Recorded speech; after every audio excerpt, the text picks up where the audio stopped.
Hello guys! Magandang gabi sa ating lahat. Ngayon naman gagawa ako ng hot cake ko. Yung favorite ko naman siya, hot cake. So meron na tayo dito guys, harina. 2 cup din siya ginamit ko. Tapos sugar lang din siya. Um, Powder milk. Tapos konting asin din. Lagi kasi ako guys naglalagay ng konting asin kapag sa matamis. Kahit sa anong ginagawa kong matamis, lagi siyang may konting asin. Kasi yun daw yung nagpapalabas ng tunay na lasa at saka hindi siya maumay pag kinain. So ngayon dadagdagan ko siya ng isang lata na evaporated. Meron na siyang powder, meron pa siyang evap. Tapos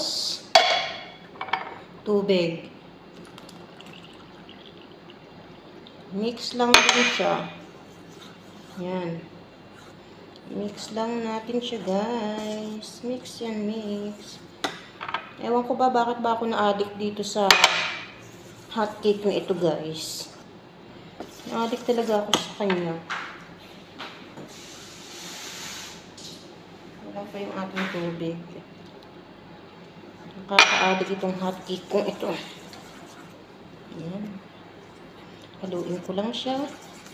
Halu-haluin. Hot cake ito guys ha.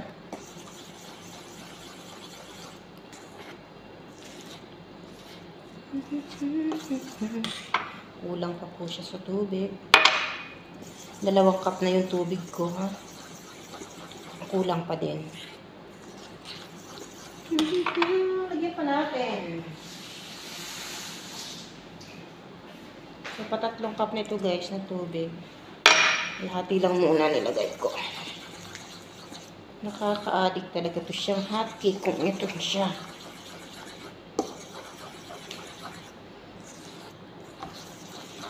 Mimix ko lang yan. Bago ko lalagyan siya guys ng mantika. Mantika uli guys. Kapag napuno na, mix ko na siya lahat. Tsaka itlog. Tapos yun na.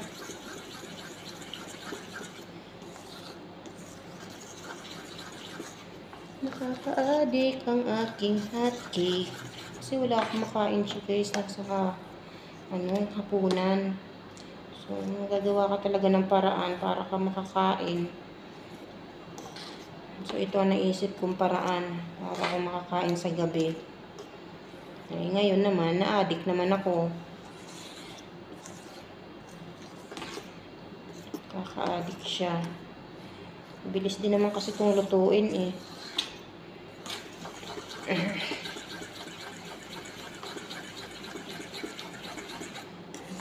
Lagyan ko lang siya na.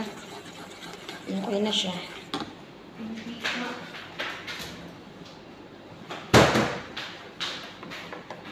Lagyan ko lang siya guys ng mantika.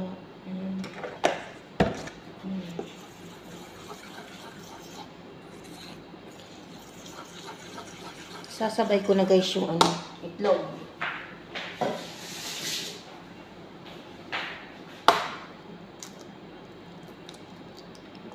Sabay silang mahalo. Isang itlog lang siya guys. Sapat na. Malaki naman pati yung itlog na yun.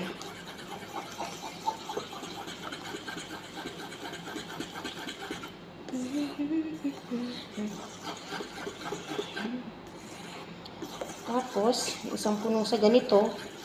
7 piraso lang naman ang aking nagagawa. Kaya medyo malalaki yung aking hot cake. Nagagawa. Ano kayo ang aking pinagpupulmaan.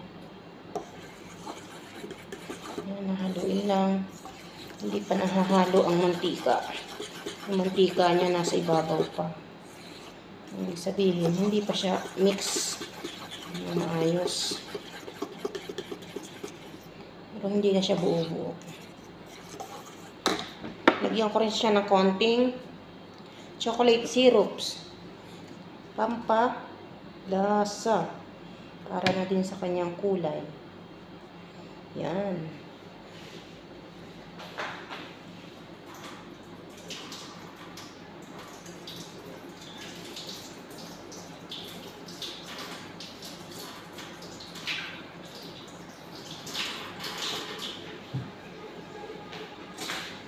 Kukuluin ko na siya, guys.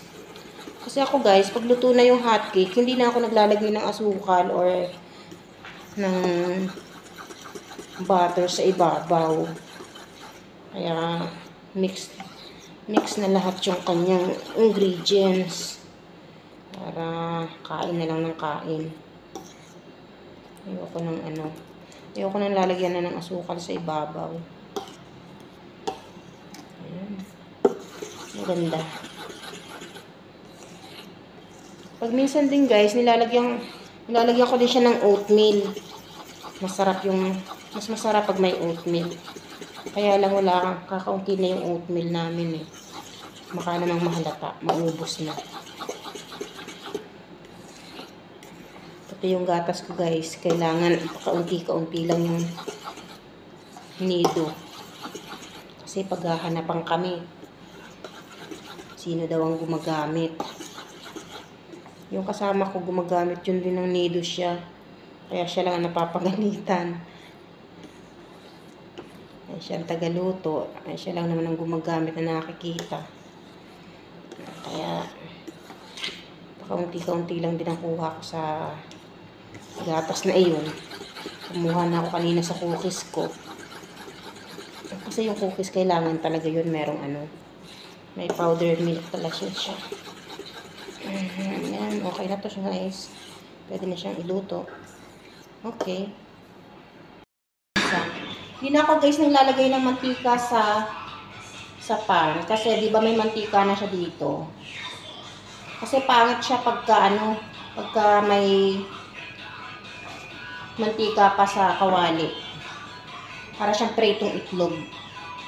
So, dapat wag nang lalagyan ng itlog. Ay, ng mantika.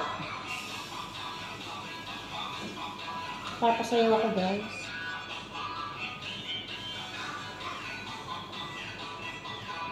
Ito na siya. Hintayin lang natin yung maluto. Nakagawa na ako, guys, ng dalawa. Here, oh. Ang ganda, diba?